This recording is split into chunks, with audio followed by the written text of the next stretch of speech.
Что стучит, что гремит, на пороге стоит и дверь открывает. Так, выпала карта юстиции. Возможно, вас ждут подписание каких-то юридических документов, либо ситуация, когда вам нужно будет взвешивать все за и против.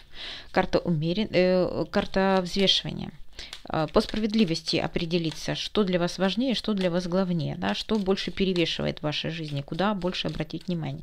Может быть, это буквально карта судов, карта обращения к юристам, либо же подписание каких-то юридических документов.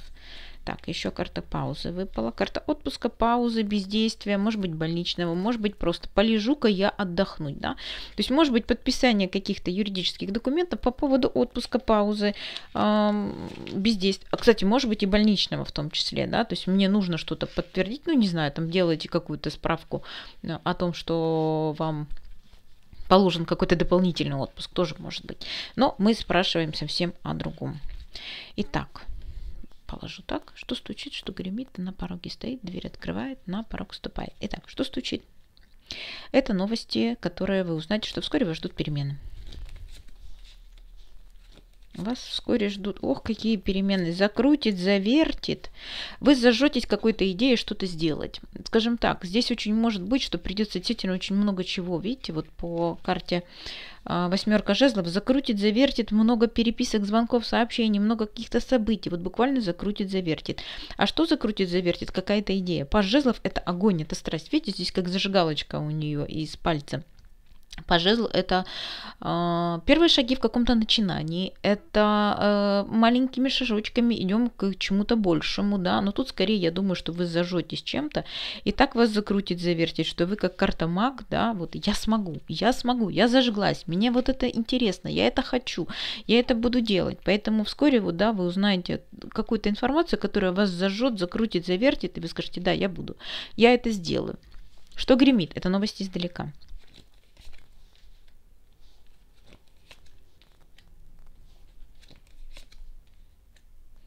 Новости издалека о том, что какого-то короля жезлов что-то рухнуло.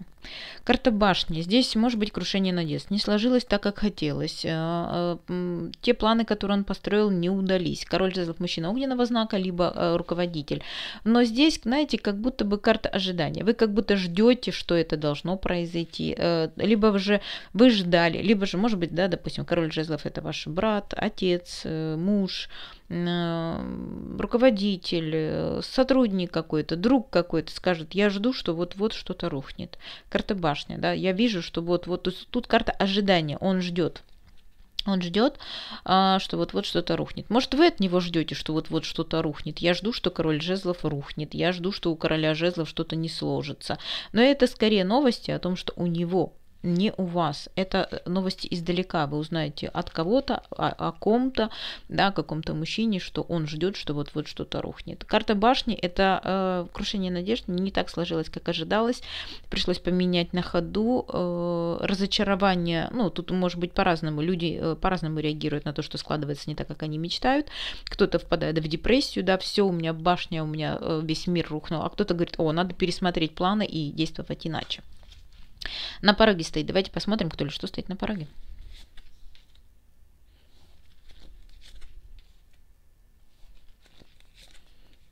Вы знаете, буквально вы стоите на пороге.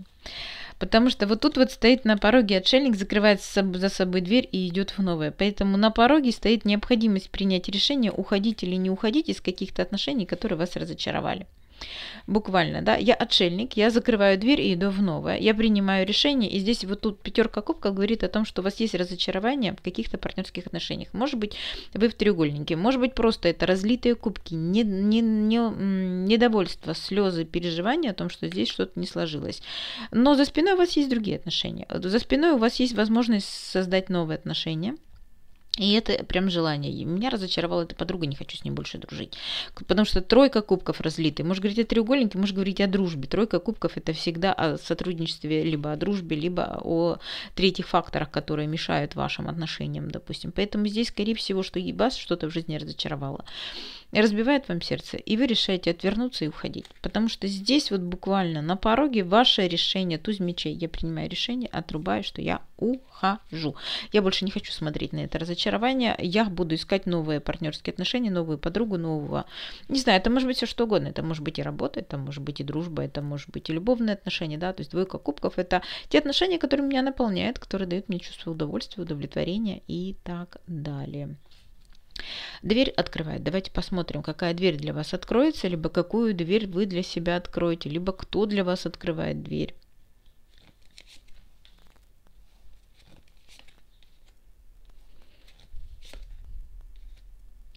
Вы знаете, здесь прилетит неожиданное известие, и вы получите работу своей мечты.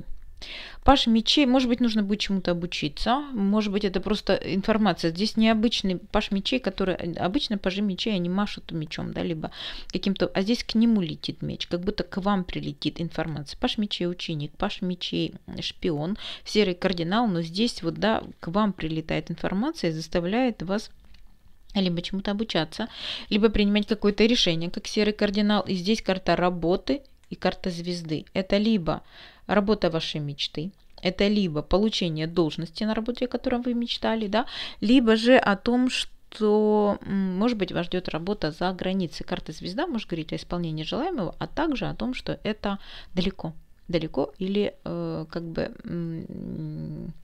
затянуто во времени, да, надолго, на длительный срок. Поэтому здесь работа мечты, либо работа далеко, и вам прилетит сообщение. Принимайте. И на порог вступает кто или что вступает на ваш порог?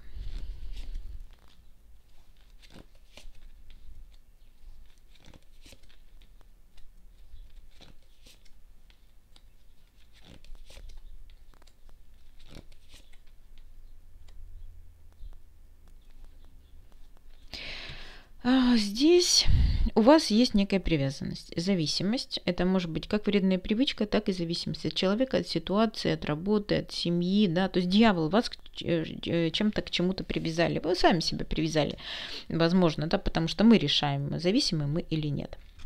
И вы не можете, обстоятельства так складываются, что вы привязаны, связаны по рукам, по ногам, закрыты глаза, и вы даже не хотите видеть этого дьявола, возможно, да, вы не хотите отдавать отчет, что у вас есть какая-то зависимость, и вам очень тяжело. Десятка жезлов, мне очень тяжело, я тащу на себе непосильную ношу. Здесь может быть обязательства, которые вы на себя взяли, и я не могу их отпустить, потому что здесь восьмерка мечей, я скована обстоятельства, которые заставили меня взять эти обязательства, я сижу под этим дьяволом, и мне очень тяжело.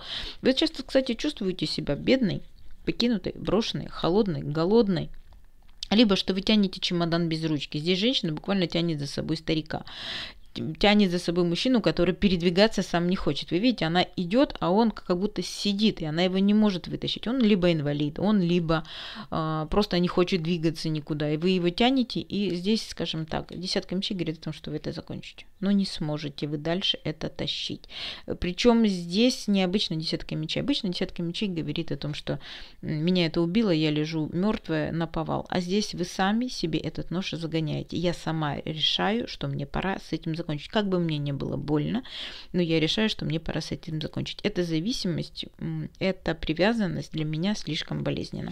И я спросила, каким образом, что это вам принесет? Семерка кубков. Это откроет для вас огромнейший выбор других возможностей. Вы развяжете руки и начнете смотреть на жизнь совсем иначе. А что я могу сделать без этого чемодана, без ручки, без этой своей зависимости?